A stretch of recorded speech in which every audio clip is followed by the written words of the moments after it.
1 HP motor, fridge, fan, ನಮ್ಮ ಮನೆಯಲ್ಲಿ ಏನು ಎಕ್ವಿಪ್ಮೆಂಟ್ ಇದೆ ಸರ್, ಪೂರ್ತಿ ಎಕ್ವಿಪ್ಮೆಂಟ್ ಎಲ್ಲ ನಮ್ಮ ಈ ಇನ್ವರ್ಟರ್ ಅಲ್ಲಿ, ಈ ಬ್ಯಾಟ್ರಿಲಿ ರನ್ ಆಗ್ತದೆ ಸರ್. ನಮ್ಮ ಸೋಲಾರ್ ಅಲ್ಲೇ ಓಡ್ತಾ ಇದೆ ನಮ್ಮ ಕರೆಂಟ್ ನ. ನೆಕ್ಸ್ಟ್ ಇದಕ್ಕೆ ಸರ್ ಕರೆಂಟ್ ಹೀಗೆ ಸಿಗುತ್ತೆ ಅಂತ ಹೇಳಕ್ ಆಗಲ್ಲ ಸರ್. ಮುಂದೆ ನೀರ್ ಇಲ್ಲದೆ ಹೋದಂತ ಟೈಮಲ್ಲಿ ಕರೆಂಟ್ ಎಲ್ಲಿ ಸರ್ ತರೋದು? ಹೌದು. ಪ್ರತಿ ಗ್ರಾಮಗಳಲ್ಲಿ ಒಂದೊಂದು ಮಾಡ್ಕೊಳ್ಳೋದ್ರಿಂದ ತುಂಬಾ ಒಳ್ಳೇದಿದೆ ಸರ್ ಇದು.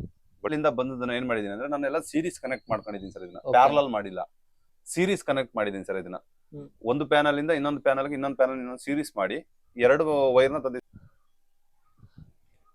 ನಮಸ್ಕಾರ ನನ್ನ ವೀಕ್ಷಕರ, ಮತ್ತೊಮ್ಮೆ ನಿಮ್ಮೆಲ್ಲರಿಗೂ ನೈಸರ್ಗಿಕ ಬದುಕು ಚಾನೆಲ್ಗೆ ಸ್ವಾಗತ, ಸುಸ್ವಾಗತ. ನಾನು ಮನಗನಹಳ್ಳಿ ಅಂತ ಒಂದು ಗ್ರಾಮಕ್ಕೆ ಬಂದಿದ್ದೀನಿ. ಇಲ್ಲೊಬ್ರು ರೈತರು. ಓಕೆ ಸರ್, ನಾವು ರೈತರು ಯಾವ ಸಿಟಿ ಅವ್ರಿಗೂ ಕಮ್ಮಿ ಇಲ್ಲ ಟೆಕ್ನಾಲಜಿ ಉಪಯೋಗಿಸೋದ್ರಲ್ಲಿ ಅಂತ ಹೇಳ್ತಾ ಇದ್ದಾರೆ. ಬನ್ನಿ ನೋಡೋಣ. ಅವರ ಮನೆಗೆ ಪೂರ್ತಿ ಅವ್ರ ಮನೆ ನಡೀತಾ ಇರೋದು ಒಂದು ಸೋಲಾರ್ ಇಂದ. ಓಕೆ, ಪೂರ್ತಿ ಮನೆ, ಒಂದೇ ಒಂದು ಯೂನಿಟ್ ಕೂಡ ಕರೆಂಟ್ ಉಪಯೋಗಿಸ್ತಾ ಇಲ್ಲ. ಬನ್ನಿ ಆ ರೈತರನ್ನ ನಿಮ್ಗೆಲ್ಲರಿಗೂ ಪರಿಚಯ ಮಾಡಿಸ್ಕೊಡ್ತೀನಿ. ಅವ್ರು ಯಾವ ತರ ಮಾಡ್ತಾ ಇದಾರೆ, ಏನು ಎತ್ತ ಅಂತ ತಿಳ್ಕೊಳ್ಳೋಣ. ಪರಿಚಯ ಮಾಡ್ಕೊಳ್ಳಿ ಸರ್. ನಮಸ್ತೆ, ಸುನಿಲ್ ಅಂತ ಹೇಳಿ ಸರ್. ಇದು ಬಂದು Managanahalli, Basaral hobli, Mandya taluk, Mandya district sir. Okay sir, ನಿಮ್ಗೇನ್ ಸರ್ ಈ ತರ ಅನ್ಸ್ತು? ಯಾಕಂದ್ರೆ ಸುತ್ತ ಪೂರ್ತಿ ಹಳ್ಳಿ. ಓಕೆ, ಬಟ್ ನಿಮ್ಮ ಯಾರ ಮನೆ ಮೇಲೂ ಒಂದು ಪ್ಯಾನೆಲ್ ಕಾಣ್ತಾ ಇಲ್ಲ, ಒಂದು ಸೋಲಾರ್ ವಾಟರ್ ಹೀಟರ್ ಕಾಣ್ತಾ ಇಲ್ಲ. ಸೊ ನಿಮ್ಗೆ ಏನಕ್ಕೆ ಈ ಐಡಿಯಾ ಬಂತು ಸರ್? ಏನಕ್ಕೆ ಆಕ್ಚುಲಿ ಈ ತರ ಮಾಡ್ಬೇಕು ಅಂತ ಅನ್ಸ್ತು ಸರ್? ಈಗ ನಮ್ಮ ಭಾರತ ಯಾವಾಗ ಸದೃಢ ಆಗೋದು, ಈ ತರ ಎಲ್ಲ ನಾವು ಹೊರಗಡೆಯಿಂದನೇ ಎಲ್ಲಾನು ಕೂಡ ಅವ್ರ ಹತ್ರನೇ ಎಲ್ಲಾನು ನಾವು ಕೇಳ್ತಾ ಹೋದ್ರೆ ನಮ್ಮ ಭಾರತ ಯಾವಾಗ ಸದೃಢ ಆಗೋದು? ಈ ಪ್ಯಾನಲ್ ನ ಕರೆಂಟ್ ನ ಈಗ ಇವರು ಕರೆಂಟ್ ಚೆನ್ನಾಗಿದ್ದಾಗ ಕೊಡ್ತಾರೆ, ಲೈನ್ ಇದ್ದಾಗ ಕೊಡ್ತಾರೆ, ಲೈನ್ ಇಲ್ದಾಗ ಕೊಡಲ್ಲ.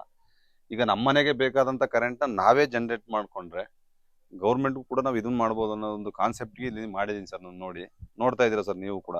ಪ್ರತಿ ನಮ್ಮ ಮನೆಗೆ ಬೇಕಾದಂತ ಪೂರ್ತಿ ಕರೆಂಟ್ ನ ಸರ್ ನಾನು ಇಲ್ಲೇ ಜನರೇಟ್ ಮಾಡ್ತಾ ಇದೀನಿ ಸರ್ ನಾನು.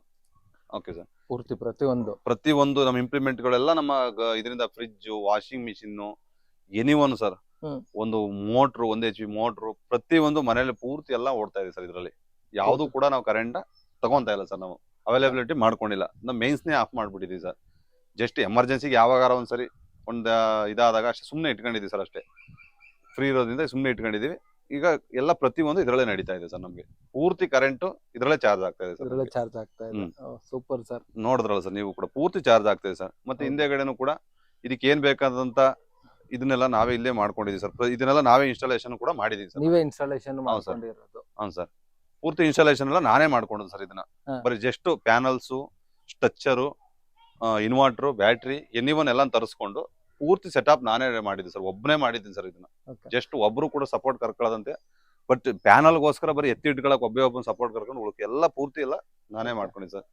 ವೈರಿಂಗ್ಸ್ ಎಲ್ಲ ಎನಿವನ್ ನಾನೇ ಮಾಡ್ಕೊಂಡೆ ಸರ್. ಸರ್ ನೀವು ಹೇಳ್ತಿದ್ರ ಸರ್, ನೀವು ಕೃಷಿಗೆ ಬರಕ್ಕೂ ಮುಂಚೆ ಏನ್ ಫೀಲ್ಡ್ ಅಲ್ಲಿ ಇದ್ರಿ ಸರ್? ನಿಮ್ಗೆ ಇಷ್ಟೊಂದೆಲ್ಲ ಎಲೆಕ್ಟ್ರಾನಿಕ್ಸ್, ಎಲೆಕ್ಟ್ರಿಕಲ್ ಬಗ್ಗೆ ಬಟ್ ನಾನು ನಾಲೆಜ್ ಹೇಗ್ ಬಂತು? ITI ಓದಿದ್ದೆ ಸರ್. ನಾನು ಎಲೆಕ್ಟ್ರಾನಿಕ್ಸ್ ಓದಿದ್ದೆ. ITI ಓದಿದಾಗ ಇದನ್ನೆಲ್ಲ ಮಾಡ್ಕೋಬೇಕು ಅಂತ ನಾನು ಗುಜರಾತ್ ಒಂದ್ಸರಿ ಹೋಗಿದ್ದೆ ಸರ್. ನಾನು ಅಹಮದಾಬಾದ್ ಆ ಕಡೆ ಎಲ್ಲ ಹೋಗಿದ್ದಾಗ ನೋಡಿದೆ ಸರ್. ಎಲ್ಲ ಮನೆಗಳ ಮೇಲೆ ನೋಡಿದ್ರೆ ಈ ತರ ಕಾಣ್ತಾ ಇದೆ, ನಮ್ಮ ಹಳ್ಳಿ ಯಾಕೆ ಮಾಡಬಾರ್ದು ಅನ್ನೋ ಒಂದು ಅಂತ ಚಿಕ್ಕ ಹಳ್ಳಿ ಸರ್. ರಾಜಸ್ಥಾನಲ್ಲಿ ಯಾವ್ದೋ ಒಂದು ಊರ್ಗ್ ಹೋಗಿದ್ದೆ ಸರ್. ಅಲ್ಲೂ ನೋಡಿದೆ, ಗುಜರಾತ್ ಅಲ್ಲಿ ಸುಮಾರು ಕಡೆ ನೋಡಿದೆ ಸರ್. ನಾನು ಎಲ್ಲಾ ಮನೆಗಳ ಮೇಲೆ ನೋಡಿದ್ರು ಪ್ಯಾನಲ್ಗಳೇ ಕಾಣಿಸ್ತಾ ಇದೆ. ಯಾಕೆ ನಮ್ಮ ಊರಲ್ಲಿ, ನಮ್ಮ ಸೈಡ್ ಅಲ್ಲಿ ಈ ತರ ಮಾಡೇ ಇಲ್ವಲ್ಲ ಯಾರು ಒಬ್ರು ಕೂಡ? ಇದನ್ನ ಯಾಕೆ ನಾನು ಮಾಡಬಾರ್ದು ಅಂತೇಳಿ ಎಲೆಕ್ಟ್ರಾನಿಕ್ ಸ್ವಲ್ಪ ಐಡಿಯಾ ಇದ್ರಿಂದ ಇದನ್ನ ಬೇರೆ ತರ ಇನ್ನೊಂದ್ ಸ್ವಲ್ಪ ಇದಕ್ಕೆ ಒಂದು ಆಡ್ ಆಗಿ ಇನ್ನೊಂದ್ ಸ್ವಲ್ಪ ನೋಡ್ಕೊಂಡು ಇದನ್ನು ನಾವು ಮಾಡ್ದ ಸರ್. ನಾವು ಇದನ್ನ ಯಾಕೆ ಮಾಡಬಾರ್ದು ಅಂತ ಅಲ್ಲೆಲ್ಲ ಹೊರಗಡೆ ಹೋಗಿ ನೋಡಿದಾಗ ಖಂಡಿತ ಇದನ್ನ ನಾವು ಮಾಡ್ಬೇಕಲ್ಲ, ಇದನ್ನ ಮಾಡಿ ನಮ್ಮ ರೈತರಿಗೂ ಒಂದು ಇದನ್ನ ಮಾಡ್ಬೇಕು, ಸದುಪಯೋಗ ಪಡಿಸ್ಕೋಬೇಕು ಅನ್ನೋ ಒಂದು ಕಾನ್ಸೆಪ್ಟ್ ಮಾಡಿದ್ವಿ ಸರ್ ಇದನ್ನ. ಯಾಕಂದ್ರೆ ಸರ್ ಈಗ ಹಳ್ಳಿ ಅಂದ್ರೆ 3 ಹೊತ್ತು ಕರೆಂಟ್ ಸಮಸ್ಯೆ ಎಲ್ಲ. ನಾನು ನೋಡಿದೆ ನಿಮ್ಮ ಹತ್ರ ಇರೋ ಗಾಡಿನೂ ಏತರು, ಅದು ಎಲೆಕ್ಟ್ರಿಕ್ ಗಾಡಿ. ನಮ್ ಇವಿ ಕೂಡ ಇದ್ರಲ್ಲೇ ಚಾರ್ಜ್ ಮಾಡ್ತಾ ಇದೀವಿ ಸರ್. ನೀವು ನಂಬಲ್ಲ, ಬೇಕಾದ್ರೆ ನೀವು ಲೈವ್ ಆಗಿ ತೋರಿಸ್ಕೊಡ್ತೀವಿ ಸರ್. ನಾನು ಇವಿ ಕೂಡ ಇದ್ರಲ್ಲೇ ಚಾರ್ಜ್ ಆಗ್ತಾ ಇದೆ. ಪ್ರತಿದಿನ ಇದ್ರಲ್ಲೇ ಚಾರ್ಜ್ ಮಾಡ್ಕೊಂತ ಇದೀನಿ ನಾನು. ಇವಿ ಫುಲ್ ಚಾರ್ಜ್ ಆಗುತ್ತೆ ಸರ್. ಇದ್ರಲ್ಲೇ ಫುಲ್ ಚಾರ್ಜ್ ಆಗಿ ನಮ್ದು 5 ಯೂನಿಟ್ ಸ್ಟೋರೇಜ್ ಸರ್ ಬ್ಯಾಟ್ರಿ ಹಾಕಿದ್ದೀನಿ. ಅದನ್ನು ಕೂಡ ತೋರಿಸೋಣ. ಪೂರ್ತಿ ಪ್ಯಾನಲ್ ಎಲ್ಲ ನಮ್ಮ ಪ್ಯಾನಲ್ ಸೆಟಪ್ ನಡೀತಾ ಇದೆ ಸರ್. ಸರ್ ಒಟ್ಟು ಇದು ಎಷ್ಟು ಪ್ಯಾನಲ್ಸ್ ಇದೆ ಸರ್? ಇದು 3 ಪ್ಯಾನಲ್ ಇದೆ ಸರ್. ಇದು 545 ವಾಟ್ 3 ಪ್ಯಾನಲ್. ಓಕೆ ಹಾ ಸರ್. 1600 ಆಗುತ್ತೆ ಸರ್. ಇದು 1600 watt panel. Okay, 3600 watt panel sir. 3 panel ಸೇರಿ. ಓಕೆ ಸರ್, ಒಂದ್ ಮನೆ ನಡಿಲಿಕ್ಕೆ ಎಷ್ಟು ವ್ಯಾಟೇಜ್ ಬೇಕಾಗಬಹುದು ಸರ್? ಅದೇ ಸರ್, 1 ಕಿಲೋವ್ಯಾಟ್ ಇದ್ರೂ ಸಾಕು ಸರ್, ನಡೆಯುತ್ತೆ. ಇದು 1.5 ಕಿಲೋವ್ಯಾಟ್ ಹಾಕಿರೋ ಸರ್ ನಾನು. 1 ಕಿಲೋವ್ಯಾಟ್ ಇದ್ರೂ ನಡೆಯುತ್ತೆ ಸರ್. ಬಟ್ ಲೆಡ್ ಆಸಿಡ್ ಬ್ಯಾಟ್ರಿಗಳು ನಡೆಯಲ್ಲ ಸರ್. ಲೆಡ್ ಆಸಿಡ್ ಬ್ಯಾಟ್ರಿಗಳು ಹಾಕ್ಸ್ಕೊಂಬಾರ್ದು ಅಂತ ನಾವು ಹೇಳ್ತೀವಿ ಸರ್, ಸಜೆಸ್ಟ್ ಕೊಡ್ತೀವಿ. ಯಾಕೆಂದ್ರೆ ಅದರಲ್ಲಿ ಕ್ಯಾನ್ಸರ್ ಕಾರಕ ಗುಣಗಳು ಬಿಡುಗಡೆ ಆಗ್ತವೆ ಅಂತ ಸರ್. ಓಕೆ 1 ಕಿಲೋವ್ಯಾಟ್ ಹಾಕೊಂಡು ಲಿಥಿಯಂ ಅಯನ್ ಬ್ಯಾಟ್ರಿ ಹಾಕೋರು ಖಂಡಿತ ನಡೆಯುತ್ತೆ ಸಾಕು ಸರ್. 1.5 ಹಾಕೊಂಡಿರೋದ್ರಿಂದ ಯಾಕೆ ಹಾಕೊಂಡೆ ಒಂದು ಪ್ಯಾನಲ್ ಅಂದ್ರೆ ಹಾ. ಮೋಡಗಳಿದ್ದಾಗ ವೆದರ್ ಕ್ಲೌಡಿ ಇದ್ದಾಗ ಕೂಡ ಚಾರ್ಜ್ ಆಗ್ಬೇಕು, ನಡಿಬೇಕು ಅನ್ನೋ ಕಾನ್ಸೆಪ್ಟ್. ಒಂದು ಕಾನ್ಸೆಪ್ಟ್ ಇದನ್ನ ಮಾಡ್ಕೊಂಡಿದೀನಿ ಸರ್. ಓಕೆ ಮತ್ತೆ ಇದು ಸರ್ ಈಗ ಸಿಡ್ಲು ಗುಡ್ಲು ಎಲ್ಲ ಹೊಡೆದಾಗ ಅದಕ್ಕೂ ಕೂಡ ನಾನು ಪ್ರೊಟೆಕ್ಟ್ ಮಾಡಿದೀನಿ ಸರ್ ನಾನು ಅದನ್ನ. ಹಾ ಸರ್, ನೋಡೋಣ ಸರ್ ಅದು ಯಾವ್ದು ನೋಡೋಣ ಬನ್ನಿ ಸರ್, ತೋರಿಸ್ಕೊಡ್ತೀನಿ ಸರ್. ಅದಕ್ಕೆ ಸರ್ ನೋಡಿ, ಇಲ್ಲಿ ಇದು ಅರೆ ಡಿಸಿ ಡಿಸ್ಟ್ರಿಬ್ಯೂಷನ್ ಬೋರ್ಡ್ ಅಂತ, ಅರೆ ಜಂಕ್ಷನ್ ಬಾಕ್ಸ್ ಅಂತೀವಿ ಸರ್ ಇದನ್ನ. ಡಿಸಿ ಡಿಸ್ಟ್ರಿಬ್ಯೂಷನ್ ಬೋರ್ಡ್ ಅಂತಾರೆ, ಅರೆ ಜಂಕ್ಷನ್ ಬಾಕ್ಸ್ ಅಂತಾರೆ ಸರ್. ಎರಡು ತರನು ಹೇಳ್ತಾರೆ ಇದನ್ನ. ನೋಡಿ ಸರ್, ಇದಕ್ಕೆ ಪ್ಯಾನಲ್ ಇಂದ ಬಂದದನ್ನ ಏನ್ ಮಾಡಿದೀನಿ ಅಂದ್ರೆ ನಾನೆಲ್ಲ ಸೀರೀಸ್ ಕನೆಕ್ಟ್ ಮಾಡ್ಕೊಂಡಿದ್ದೀನಿ ಸರ್. ಇದನ್ನ ಪ್ಯಾರಲಲ್ ಮಾಡಿಲ್ಲ, ಸೀರೀಸ್ ಕನೆಕ್ಟ್ ಮಾಡಿದೀನಿ ಸರ್ ಇದನ್ನ. ಒಂದು ಪ್ಯಾನಲ್ ಇಂದ ಇನ್ನೊಂದು ಪ್ಯಾನಲ್ ಇನ್ನೊಂದು ಸೀರೀಸ್ ಮಾಡಿ 2 ವೈರ್ನ ತಂದಿ ಸರ್. ನೋಡಿ ಇದನ್ನ ಪ್ಲಸ್ ಮೈನಸ್ ಸರ್, ಇದು ಪಾಸಿಟಿವ್ ನೆಗೆಟಿವ್ ನ 2 ವೈರ್ನ ತಂದಿ ಇದಕ್ಕೆ ನೆಗೆಟಿವ್ ಕೊಟ್ಟಿದ್ದೀನಿ, ಈ ಕಡೆಯಿಂದ ಬಂದ ಇಲ್ಲಿ ಪಾಸಿಟಿವ್ ಕೊಟ್ಟಿದ್ದೀನಿ ಸರ್ ಇದನ್ನ. ಮತ್ತೆ ಇದಕ್ಕೆ ಅರ್ಥಿಂಗ್ ಏನ್ ಮಾಡಿದೀನಿ, ಇಲ್ಲಿ ಒಂದು ಫ್ಯೂಸ್ ಸರ್, ಇಲ್ಲಿ ಒಳಗಡೆ ಕಾಣುತ್ತೆ ಸರ್ ಹತ್ರ ನೋಡಿ, ಫ್ಯೂಸ್ ಒಂದು ಫ್ಯೂಸ್ ಮತ್ತೆ ಒಂದು MCB ಸರ್. ಅವ್ರು ಜಸ್ಟ್ ಒಂದೇ ಒಂದು ಫ್ಯೂಸ್ ಮಾತ್ರ ಕೊಡ್ತಾರೆ. ನಾನು ಅದಕ್ಕೆ ಏನ್ ಮಾಡಿದೀನಿ, ಆಡ್ ಮಾಡಿ ಎಕ್ಸ್ಟ್ರಾ ಒಂದು MCB ಹಾಕೊಂಡಿದೀನಿ ಸರ್. ಜಾಸ್ತಿ ಏನಾರ ಸರ್ಚ್ ಬಂದಾಗಂತ ಕೂಡ ಇದು ಎರಡು ಕೂಡ ಪ್ರೊಟೆಕ್ಟ್ ಆಗಿ ಇನ್ವರ್ಟರ್ ಹೋಗ್ಬಾರದು ಅಂತ ಹೇಳಿ. ಮತ್ತೆ ಇದಕ್ಕೆ ನಾನು ಏನ್ ಮಾಡಿದೀನಿ ನೋಡಿ ಸರ್, ಇಲ್ಲಿ ಅರ್ಥಿಂಗ್ ಕೊಟ್ಟಿದ್ದೀನಿ ಸರ್, ಬಾಡಿ ಅರ್ಥಿಂಗ್ ಎಲ್ಲ ಕೊಟ್ಟಿದ್ದೀನಿ.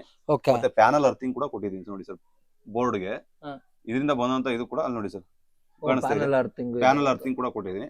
ಅದರಿಂದ ಬಂದಂತದ್ದು ಅಲ್ಲಿ ಔಟ್ಪುಟ್ ಆಗಿ ಇಲ್ಲಿ ಹೋಗುತ್ತೆ ಸರ್, ಕೆಳಗಡೆಗೆ ಅರ್ಥಿಂಗ್ ಮಾಡಿ ಕೆಳಗಡೆ ಹೋಗುತ್ತೆ ಸರ್. ಅದು ಏನಾರ ಸರ್ಚ್ ಆದಾಗ ಇಲ್ಲಿಂದ ಅದು ಪ್ರೊಟೆಕ್ಟ್ ಮಾಡಿ ಕೆಳಗಡೆ ಕಳಿಸ್ಕೊಡುತ್ತೆ ಸರ್. Super sir. ಹ್ಮ್ ಸರ್, ಈ ತರ ಮಾಡಿದೀನಿ ಸರ್ ಇದನ್ನ. ಈ ತರ ಎಲ್ಲಾರು ಮಾಡ್ಕೊಳ್ಳೋದ್ರಿಂದ ತುಂಬಾ ಒಳ್ಳೇದಿದೆ ಸರ್. ಇದು ಕರೆಂಟ್ ನ ನೆಕ್ಸ್ಟ್ ಇದಕ್ಕೆ ಸರ್, ಕರೆಂಟ್ ಹೀಗೆ ಸಿಗುತ್ತೆ ಅಂತ ಹೇಳಕ್ ಆಗಲ್ಲ ಸರ್. ಮುಂದೆ ನೀರ್ ಇಲ್ದೆ ಹೋದಂತ ಟೈಮಲ್ಲೆಲ್ಲ ಕರೆಂಟ್ ಎಲ್ಲಿ ಸರ್ ತರೋದು? ಹೌದು, ಪ್ರತಿ ಗ್ರಾಮಗಳಲ್ಲಿ ಒಂದೊಂದು ಮಾಡ್ಕೊಳ್ಳೋದ್ರಿಂದ ತುಂಬಾ ಒಳ್ಳೇದಿದೆ ಸರ್ ಇದು. ಬಟ್ ದುಡ್ಡು ಖರ್ಚಾಗುತ್ತೆ, ಮಾಡ್ಕೊಂಡು one time investment 25 years sir, 25 ವರ್ಷ ಗ್ಯಾರಂಟಿ ಇದೆ ಸರ್ ಈ ಪ್ಯಾನಲ್ಗೆ. ನೀವು ಬೇಕಿದ್ರೆ ಸರ್ ನೀವು ಯೂಸ್ ಮಾಡಲ್ಲ ಅಂದ್ರೆ ಗೌರ್ಮೆಂಟ್ ವಾಪಸ್ ಕೊಡಬಹುದು. ವಾಪಸ್ಸು ಕೊಡಬಹುದು ಸರ್. ಈಗ ನನ್ ನೋಡಿ ಸರ್, ನೀವೇ ತೋರಿಸ್ತೀವಿ, ಈಗ ಎಕ್ಸ್ಟ್ರಾ ಜಾಸ್ತಿ ಆಗಿ ಈಗ ಅಲ್ಲಿ ಇದಿದೆ, ವಾಪಸ್ ನಾನು ಗೌರ್ಮೆಂಟ್ ಕೊಡಬಹುದು ಸರ್ ಅದನ್ನ. ಹಾ ಸರ್, ಆಫ್ ಗ್ರಿಡ್ ಅದ್ರಲ್ಲಿ ಆನ್ ಗ್ರಿಡ್ ಅಂತಿದೆ ಸರ್. ಆನ್ ಗ್ರಿಡ್ ಮಾಡ್ಕೊಂಡ್ರೆ ಈಗ ನಂಗೆ ಬೇಡದ ಟೈಮಲ್ಲಿ ಅದನ್ನ ನೆಟ್ ಮೀಟರಿಂಗ್ ಅಂತಿದೆ ಸರ್. ಒಂದು ನೆಟ್ ಮೀಟರಿಂಗ್ ಮಾಡ್ಕೊಂಡ್ರೆ ಅದು ಗೌರ್ಮೆಂಟ್ ಕೂಡ ಕೊಡ್ಬೋದು ಸರ್. ಈಗ ನನ್ಗೆ ಬೇಡವಾದ ಕರೆಂಟ್ ಎಕ್ಸ್ಟ್ರಾ ಇದ್ದಿದ್ರೆ, ಈಗ ನಮ್ದು ಬ್ಯಾಟ್ರಿ ಫುಲ್ ಆಯ್ತು ಅಂದ್ರೆ ವೇಸ್ಟೇಜ್ ಆಗ್ತಾ ಇರುತ್ತೆ, ಈಗ ವೇಸ್ಟೇಜ್ ಆಗ್ತಾ ಇದೆ ಸರ್, ಅದನ್ನ ಬೇಡ ಅಂದ್ರೆ ಗೌರ್ಮೆಂಟ್ ಕೊಡ್ಬೋದು. ಅದರಲ್ಲೂ ಕೂಡ ದುಡ್ಡು ಬರುತ್ತೆ ಸರ್. ಅದು ಪರ್ ಯೂನಿಟ್ಗೆ 3 ರೂಪಾಯಿ ಚಾರ್ಜ್ ಏನೋ ಕೊಡ್ತಾರೆ ಸರ್ ಅವರು.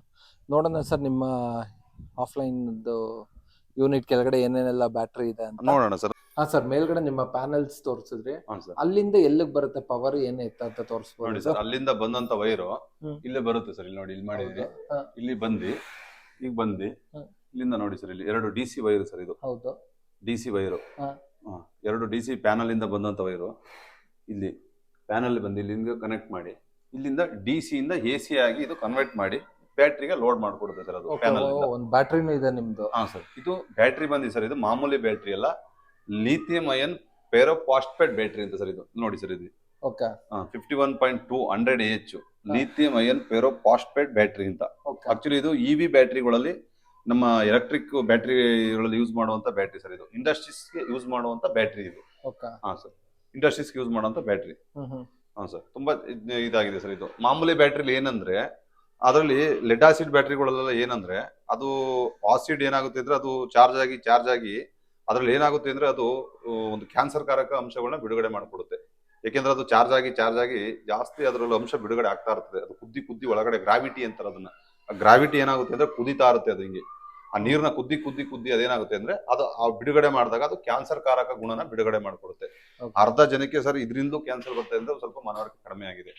ಅದು ಕೂಡ ಗೊತ್ತಾಗ್ಬೇಕು ಸರ್ ಎಲ್ಲರಿಗೂ ದಯವಿಟ್ಟು. ಯಾಕೆಂದ್ರೆ ಅದ್ರಲ್ಲಿ ಗ್ರಾವಿಟಿ ಏನಿರುತ್ತಲ್ಲ ಸರ್, ಗ್ರಾವಿಟಿ ಅದು ಕುದ್ದಿ ಏನಾಗುತ್ತೆ ಅಂದ್ರೆ ಆಸಿಡ್ ಗ್ರಾವಿಟಿ ಕಡಿಮೆ ಆಗ್ತಾ ಇರುತ್ತೆ ಸರ್. ಎಲ್ಲ ಬ್ಯಾಟ್ರಿಗೂ ನಾವು ಗ್ರಾವಿಟಿ ಆಗ್ತಾ ಇರ್ತೀವಿ ಗೊತ್ತಲ್ವಾ? ಹೌದು, ಆಸಿಡ್ ಆಗ್ತಾ ಇರ್ತೀವಿ, ಡಿಸ್ಟಿಲ್ ಖಾಲಿ ಆಯ್ತು ಅಂತ ಆಗ್ತಾ ಇರ್ತೀವಿ. ಅದೆಲ್ಲ ಎಲ್ಲ ಹೋಗ್ತಾ ಇರುತ್ತೆ ಸರ್. ಅದು ಹಂಗೆ ಗಾಳಿಯಲ್ಲೇ ಬರ್ತಾ ಇರುತ್ತೆ, ಅದನ್ನೇ ನಾವು ಸೇವನೆ ಮಾಡ್ತಾ ಇರ್ತೀವಿ. ದಯವಿಟ್ಟು ಅದಕ್ಕೆ ಏನಾಗುತ್ತೆ ಅಂದ್ರೆ ಇದು, ಮತ್ತೆ ಇದು 0 ಮೇಂಟೆನೆನ್ಸ್ ಸರ್. ಇದು ಮೇಂಟೆನೆನ್ಸ್ ಇಲ್ಲ, ಇದಕ್ಕೆ 0 ಮೇಂಟೆನೆನ್ಸ್ ಇದು. ಹಾ ಸರ್, 10 years ವಾರಂಟಿನೇ ಕೊಟ್ಟಿದ್ದಾರೆ ಸರ್ ಈ ಬ್ಯಾಟ್ರಿಗೆ. 10 years ವಾರಂಟಿ. ಇದಕ್ಕೂ 5 years, ಇದಕ್ಕೂ 5 years ಅಂತ ಹೇಳಿದ್ದಾರೆ. ಬಟ್ ಇದ್ರ ಲೈಫ್ 15 years ಹೇಳಿದ್ದಾರೆ ಸರ್. ಇದಕ್ಕೆ 10 years ವಾರಂಟಿ, ಇದಕ್ಕೆ 3 years, ಇದಕ್ಕೆ 5 years, ಲೈಫ್ 15 years ಹೇಳಿದ್ದಾರೆ. ಇದಕ್ಕೆ ಇದು ಎಲ್ಲಿವರೆಗೂ ಓಡುತ್ತೆ, ಇನ್ವರ್ಟರ್ ಓಡೋ ತನಕ. ಹಾ ಸರ್. ಸರ್ ಇವಾಗ ನೀವು ಒಂದ್ ಸ್ವಲ್ಪನೂ ಕರೆಂಟ್ ಉಪಯೋಗಿಸ್ತಾ ಇಲ್ಲ ಸರ್. ನೋಡಿ ಸರ್, ಇಲ್ಲಿ MCB ನೇ ಆಫ್ ಮಾಡ್ಬಿಟ್ಟಿದ್ದೀನಿ ಸರ್, ನೀವೇ ನೋಡ್ಬೋದು ಸರ್. ಇಲ್ಲಿ ಇದು ಮೇನ್ಸ್ ಲೈನ್ ಆಫ್ ಮಾಡ್ಬಿಟ್ಟಿದ್ದೀನಿ ನೋಡಿ ಸರ್. ಈಗ ಓಡ್ತಾ ಇದೆ. ನಮ್ದು ಯಾವ್ದು ಬೇಕಾದ್ರೂ ನೀವು ಆನ್ ಮಾಡ್ಬೋದು ಸರ್. ನೀವು ಬೇಕಾದ್ರೆ 1 HP ಮೋಟ್ರು, ಫ್ರಿಜ್ಜು, ಫ್ಯಾನು, ನಮ್ಮ ಮನೆಯಲ್ಲಿ ಏನು ಎಕ್ವಿಪ್ಮೆಂಟ್ ಇದೆ ಸರ್, ಪೂರ್ತಿ ಎಕ್ವಿಪ್ಮೆಂಟ್ ಎಲ್ಲ ನಮ್ಮ ಈ ಇನ್ವರ್ಟರ್ ಅಲ್ಲಿ, ಈ ಬ್ಯಾಟ್ರಿ ರನ್ ಆಗ್ತದೆ ಸರ್. ನಮ್ಮ ಸೋಲಾರ್ ಅಲ್ಲೇ ಓಡ್ತಾ ಇದೆ, ನಮ್ಮ ಪ್ಯಾನಲ್ ಅಲ್ಲೇ ಬಂದು ಚಾರ್ಜ್ ಆಗುತ್ತೆ. ಮನೆಯಲ್ಲಿ ಫ್ರಿಡ್ಜ್, ನಿಮ್ಮ washing machine, sir fridge, washing machine, 1 HP motor, fan, light, ನಮ್ಗೆ ಏನು ಎಕ್ವಿಪ್ಮೆಂಟ್ ಇದೆ, ಮತ್ತೆ ನಮ್ಮ ಏತರ್ ಗಾಡಿನೂ ಕೂಡ ಇದರಲ್ಲೇ ಚಾರ್ಜ್ ಮಾಡ್ತೀವಿ. ಇವಿ ಕೂಡ ಚಾರ್ಜ್ ಮಾಡ್ತೀವಿ ಸರ್. ಇವಿನೂ ಕೂಡ ಚಾರ್ಜ್ ಮಾಡಿ ಇದರಲ್ಲೇ ಚಾರ್ಜ್ ಮಾಡಿ ಓಡಿಸ್ತಾ ಇದೀವಿ ಸರ್ ನಾವು. ಹ್ಞೂ ಸರ್, ಸೂಪರ್ ಸರ್. ನೋಡಿ ಸರ್, ಇದ್ರಲ್ಲಿ ನೋಡಿ ಸರ್ ಚಾರ್ಜ್ ಆಗ್ತಾ ಇದೆ, ಡಿಸ್ಚಾರ್ಜ್ ಆಗ್ತಾ ಇದೆ ಅನ್ನೋದಕ್ಕೆ ಇಲ್ಲೂ ಕೂಡ ಗೊತ್ತಾಗುತ್ತೆ ಸರ್. ನೋಡಿ ಸರ್, ಇದು ಪೂರ್ತಿ ಚಾರ್ಜ್ ಆಗಿದೆ ನೋಡಿ ಸರ್ ಈಗ. ಸರ್ ಪೂರ್ತಿ ಫುಲ್ ಚಾರ್ಜ್ ಆಗಿದೆ ನೋಡಿ ಸರ್, ಕಾಣಿಸ್ತಾ ಇದೆಯಾ ಸರ್? ಇದು ಚಾರ್ಜ್ ಆದ್ರೆ ಇಲ್ಲಿ ಬ್ಲಿಂಕ್ ಆಗುತ್ತೆ, ಇಲ್ಲಿ ಬ್ಯಾಟ್ರಿಯಿಂದ ಖಾಲಿ ಆದ್ರೆ ಇದ್ರಲ್ಲಿ ಬ್ಲಿಂಕ್ ಆಗುತ್ತೆ ಸರ್. ಹಾಂ ಸರ್, ಇದು ಕೂಡ ಚೆನ್ನಾಗಿದೆ ಸರ್ ಒಂದು.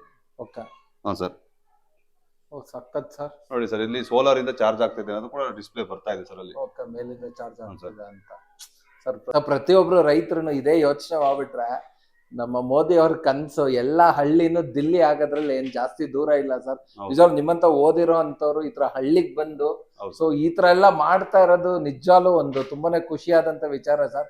ನೋಡಿ ತುಂಬಾ ಜನ ಹೇಳ್ತಾರಷ್ಟೇ, ನಾನು ಅದ್ ಮಾಡಿದೀನಿ ಇದ್ ಮಾಡಿದೀನಿ ಅಂತ.